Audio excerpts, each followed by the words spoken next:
ના કાર્બોકેટાયનો માટે હાઇડ્રાઇડ આકર્ષણનો ઘટતો ક્રમ કયો છે? હાઇડ્રાઇડ એટલે કે H- આયન માટેનું આકર્ષણ. તો આપણને ચારે ચાર ઓપ્શનની અંદર કાર્બોકેટાયન આપેલા છે અને ચારે ચાર કાર્બોકેટાયન છે એ બધા જ કાર્બોકેટાયન 3 ડિગ્રી આવેલા છે. તો હાઇડ્રાઇડ સ્થાયીતા માટે આપણે ધારી શકીએ કે 3 ડિગ્રી, 2 ડિગ્રી અને 1 ડિગ્રી એ રીતે ઉતરતો ક્રમ છે કાર્બોકેટાયનનો. એમાં 3 ડિગ્રી સૌથી વધારે સ્થાયી છે, પણ આપેલા બધા જ કાર્બોકેટાયન 3 ડિગ્રી હોવાથી આપણે કી પોઈન્ટમાં જે આપણને આપેલું છે કાર્બોકેટાયનની સ્થાયીતો ક્રમ, તો એ સ્થાયીતાના ક્રમના આધારે આપણે આગળ વધવાનું છે. તો આ 3 પ્રકારના જે કાર્બોકેટાયન છે એનો આપણે ક્રમ જાણી લઈએ. તો કે સૌથી વધારે જો સ્થાયીમાં સ્થાયી કાર્બોકેટાયન હોય તો એ સાયક્લોપ્રોપાઇલ કાર્બોકેટાયન છે. ત્યાર પછી બેન્ઝાઇલ કાર્બોકેટાયન આવે છે અને ત્યાર પછી એલાઇલ કાર્બોકેટાયન આવે છે. તો આપણે ઓપ્શનમાં આપેલા કાર્બોકેટાયન ક્યાં છે એને આપણે ઓળખીએ પહેલા. તો સૌથી પહેલા જે આપણને આપેલું છે ઓપ્શન 1 ઉપર, એ કાર્બોકેટાયન છે એ એલાઇલિક કાર્બોકેટાયન છે.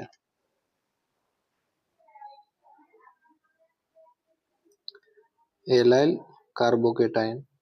બીજો જે કાર્બોકેટાયન છે એ C6H5 એટલે કે કાર્બનની સાથે બેન્ઝીન રિંગ જોડાયેલી છે, તેથી એ બેન્ઝાઇલ કાર્બોકેટાયન છે.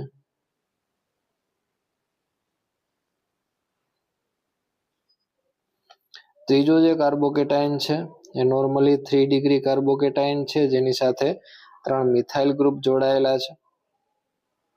અને ચોથો જે કાર્બોકેટાયન છે એની સાથે કાર્બનની સાથે સાયક્લોપ્રોપાઇલ રિંગ જોડાયેલી છે.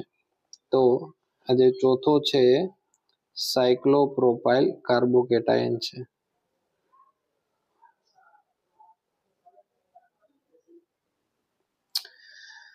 સૌથી વધારે સ્થાયી હોય તો એ ચોથા નંબરનું છે, 4. ત્યાર પછી બેન્ઝાઇલ કાર્બોકેટાયન છે, સૌથી વધારે સ્થાયી છે. તો બેન્ઝાઇલ કાર્બોકેટાયન એટલે 2 નંબર. અને ત્યાર પછી વધારે સ્થાયી છે એલાઇલ એટલે કે 1 નંબર.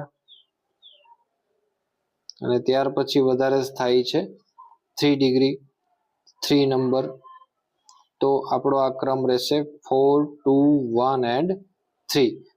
અહીં સાયક્લોપ્રોપાઇલ કાર્બોકેટાયન સૌથી વધારે સ્થાયી હોવાનું કારણ એ છે કેમ કે તેનું ભૌમિતિક બંધારણ, એનું જે ભૌમિતિક બંધારણ છે એ કાર્બોકેટાયન કાર્બનની પી કક્ષક સાથે સારી રીતે સંમિશ્રિત થઈ શકે છે.